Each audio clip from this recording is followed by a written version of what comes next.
Anda kembali di Kompas Siang, saudara. Ribuan buruh se-Jakarta, Bogor, Depok, Tangerang, dan Bekasi sejak pukul 7 pagi sudah berkumpul di area patung kuda Jalan Medan Merdeka Barat, Jakarta Pusat. Meski tidak diperbolehkan masuk ke area istana, tapi buruh tetap berusaha mendekati Istana Negara.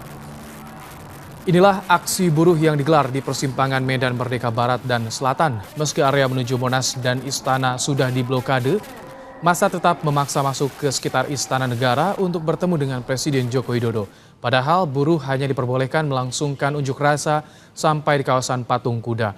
Memperingati Hari Buruh tahun ini, ada beberapa tuntutan yang ingin disuarakan, seperti peningkatan kesejahteraan dan penghapusan sistem alih daya atau outsourcing. Kita akan langsung pantau bagaimana suasana unjuk rasa Hari Buruh yang berada di sekitar Silang Monas, Jakarta. Ada dua rekan kami, yang pertama ada Audrey Chandra di sekitar gedung Sabta Pesona, kemudian ada rekan kami Friska Clarissa yang berada di sekitar gedung Patung Arjuna Wiwaha. Kita akan sapa Audrey terlebih dahulu. Audrey, kabarnya para buruh ditahan tidak boleh mendekat ke area istana. Tadi ada informasi buruh mencoba memasuki blokade. Seperti apa saat ini kondisinya, Audrey? Kondisi yang terkini saat saya melaporkan sekarang ini, Ibrahim dan juga saudara, ini adalah lapisan pertama yang sudah berhasil dimasukkan oleh kurang lebih ada 1.000 buruh yang tadinya tidak diperbolehkan oleh pihak kepolisian masuk ke lapisan yang sudah memang dibuat sejak tadi pagi, sejak pukul 6 oleh pihak kepolisian. Gabungan juga ada dari personil Brimob, TNI dan juga Satpol PP serta dari Disub begitu. Nah, ini adalah yang Anda saksikan, ini adalah lapisan pertama atau lapisan paling luar yang sebenarnya sudah diamankan oleh pihak kepolisian dan tidak boleh ada satupun dari buruh manapun yang diperbolehkan masuk ke dalam lapisan pertama, karena lapisan ini memang sengaja dibuat oleh pihak kepolisian sejak tadi pagi agar supaya tidak ada orasi yang dilangsungkan pada hari ini, yakni 1 Mei 2017 bertepatan dengan Hari Buruh Sedunia, untuk melangsungkan aksi orasi mereka di depan Istana Negara Jakarta Pusat. Memang kalau kita bandingkan dengan tahun-tahun sebelumnya, Ibrahim dan juga saudara, ini merupakan aksi mungkin yang bisa dibilang tidak biasa yang mereka lakukan, karena pada tahun-tahun biasanya setiap kali melangsungkan aksi merayakan pesta buruh sedunia 1 Mei, di mana buruh ini selalu melakukan orasinya dengan tujuannya adalah tepat berada di depan Istana Negara dengan tujuan untuk bertemu dengan Presiden Joko Widodo. Tapi pada siang hari ini justru ini keadaannya berbeda, bahwa sudah didesain khusus oleh pihak kepolisian bahwa mereka tidak boleh ada satupun dari pihak buruh yang bisa masuk dan melangsungkan orasi mereka, unjuk rasa mereka di depan Istana Negara Jakarta Pusat begitu. Mereka hanya diperbolehkan masuk ke kawasan Patung Kuda saja, karena memang supaya hal-hal yang tidak diinginkan, misalnya saja ada tindakan-tindakan negatif yang mungkin saja bisa terjadi di depan kawasan Istana Negara. Hal inilah yang menjadi alasan utama mengapa pihak kepolisian tidak mengizinkan untuk perayaan May Day tahun 2017 tahun ini di depan Istana Negara.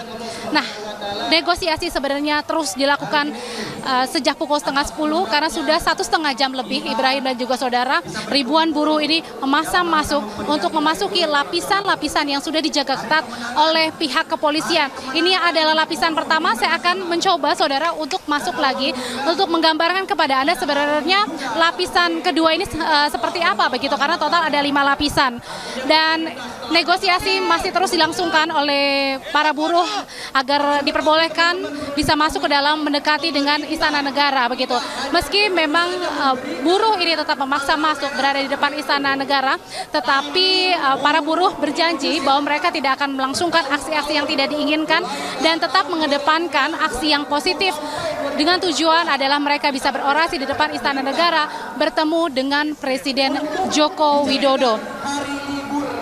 Total memang ada sekitar 30 sampai 40 ribu buruh yang melangsungkan orasinya di sekitar Jabodetabek begitu.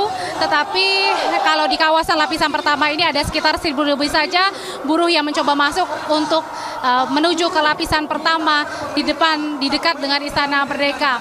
Lalu kemudian masih ada lagi ribuan buruh, puluhan ribu buruh lainnya yang masih tetap berada di kawasan Patung Kuda karena mereka mengetahui sebenarnya bahwa mereka tidak diperbolehkan masuk ke dekat dengan Istana Negara. Sebenarnya saudara, dari total 30 sampai 40 ribu buruh. Kalau di kawasan ini adalah, di kawasan Patung Kuda ini adalah merupakan kawasan yang memang menjadi salah satu titik penjagaan oleh pihak kepolisian. Sebenarnya adalah ini mungkin bisa dibilang sedikit agak berbeda kalau kita bandingkan dengan skema-skema yang sudah dibuat oleh pihak kepolisian, karena sudah ada 4 titik sebenarnya yang jauh-jauh hari sudah dibuat oleh pihak kepolisian, yang ini juga sama sebenarnya titik-titiknya dengan tahun-tahun sebelumnya, yakni di depan Istana Negara, kemudian juga ada di kawasan Bundaran Hotel Indonesia, Gedung DPR MPR, hingga Kementerian Tenaga Kerja dan juga Transmigrasi. Tapi nyatanya di tahun ini 1 Mei 2017 saat merayakan Hari Buruh Sedunia, justru di kawasan Patung Kuda lah yang menjadi titik pusat dari puluhan ribu buruh dari Jabodetabek yang berkumpul di sini untuk melangsungkan orasinya. Memang ada beberapa saudara yang dilangsungkan oleh para buruh, seperti salah satunya yang ini adalah menuntut pemerintah untuk mencabut PP 78 tahun 2015, ada juga untuk penghapusan sistem outsourcing, ada juga penghapusan sistem kontrak dan juga buruh murah begitu. Ini yang dapat kami sampaikan saudara dari tepat depan di Gedung Sabta Pesona. Nanti kita akan lihat bagaimana kondisi terkini yang akan disampaikan oleh Friska Clarissa, karena rekan kami sudah berada di kawasan sekitar Patung Kuda di sana, di mana di sana ada puluhan ribu juga buruh yang melangsungkan orasinya pada siang hari ini. Audrey itu melaporkan dari area Sabta Pesona. Kita akan bergeser ke Friska Clarissa. Friska, tampaknya di belakang Anda, jika saya tak salah, adalah properti